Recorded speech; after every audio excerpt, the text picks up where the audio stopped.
A new report from Stellenbosch University's Research on Socio-Economic Policy group released this month has challenged long-standing views on failing students. The study, led by researcher Ros Clayton, suggests that repeating an early grade, specifically grade 1 or grade 4, can be a vital academic lifeline rather than a setback. She joins me now for more on this. Ros, thank you so much for joining us this evening. A fascinating study that you have conducted there. And I guess it also challenges our thinking when it comes to failing or repeating a grade. Yes, thanks for having me, Marsa. I think for many families and parents, the idea of their child having to repeat the grade is very daunting. And a lot of research historically showed that repetition was negative. But more recently, as we've developed more sophisticated methods, evidence has started to show that repetition can have positive effects, especially when undertaken in the early grades. And I think that's what this study contributes to in the South African context, showing that, yes, for learners who just fail the grade, they can actually subsequently go on to do better than their peers who only just passed. Yeah, you know, as you're saying, Ros, for parents as well as for learners, it's such a daunting thing to also just change your mind around the wording there. But if you could just unpack some of those benefits of repetition of a grade. Yes, so for grade 1 repetition, the method in the study only allows us to compare learners just around the pass threshold. But what we see for grade 1 repetition is that by the time those learners who just failed grade 1, by the time they reach grade 2, they're doing about 18 percentage points better than their peers who were just promoted. Now, of course, those repeaters are now 1 year older than their peers by the time they get to grade 2, which explains some of the gains. But nonetheless, we're seeing very large gains accruing to those repeaters in grade 2. And the gains do diminish to grade 3 and grade 4. But by the time those learners reach grade 4, they're still doing about 5 percentage points better than their peers who were just promoted, which is still an important improvement despite the smaller gains than they are initially. Yeah, and your study also found that there are differences between boys and girls when it comes to repetition.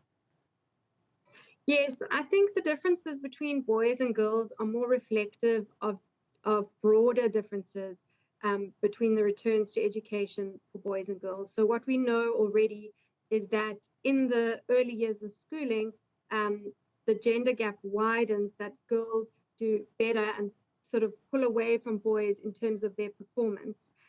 So I think that we're just seeing a reflection of that in repetition, that boys, are tending to fall behind girls, whether they repeat or not. That being said, because boys do worse on average in grade 1, more of them do repeat grade 1, which means that more of them get that boost, and repetition contributes towards slightly narrowing the gender gap in those early grades in that way. Interesting. And does this apply for all grades? We focus quite a bit on grade 1 and grade 4 in particular, but does this repetition have benefits for somebody in grade 7 or in grade 9?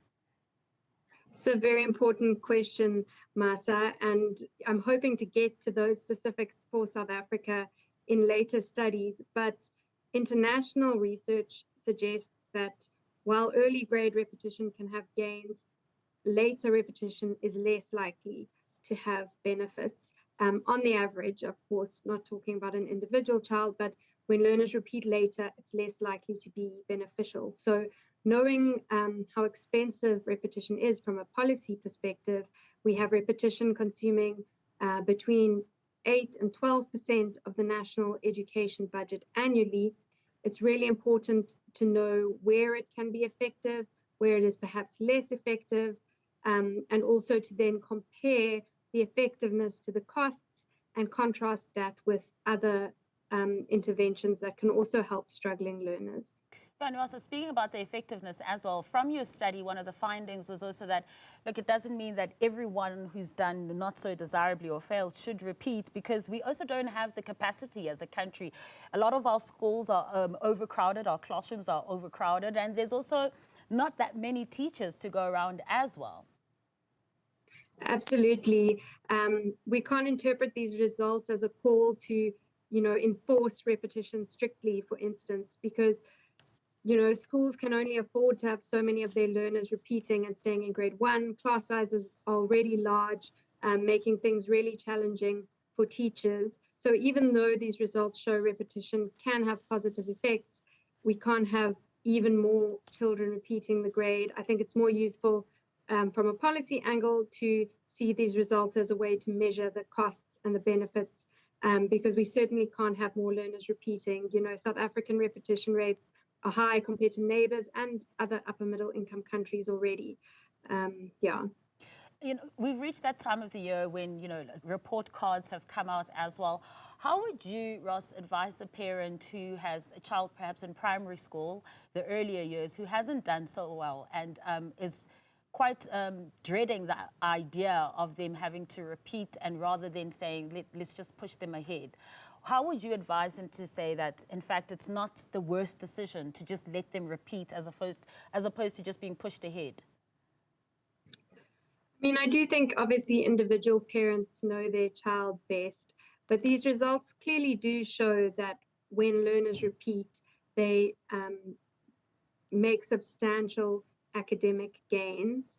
That being said, there are obviously other ways to support learners in their education, and even if your child scored 50%, say, and they are not required to repeat, I hope that is still seen as a signal, because in home language you have to get 50%, for instance. But I hope that is seen as a signal to support that child, to provide additional resources, whether or not they do end up repeating, because clearly you are still at risk at that point. But I hope for parents whose children do need to repeat, I hope this provides, a source of encouragement and a sort of a positive way to look at that intervention, if that is what is needed at that time. Ros Clayton, really appreciate your time this evening, and well done on this fascinating study. That, of course, is Ros Clayton from Stellenbosch University's Research on Socio-Economic Policy Group.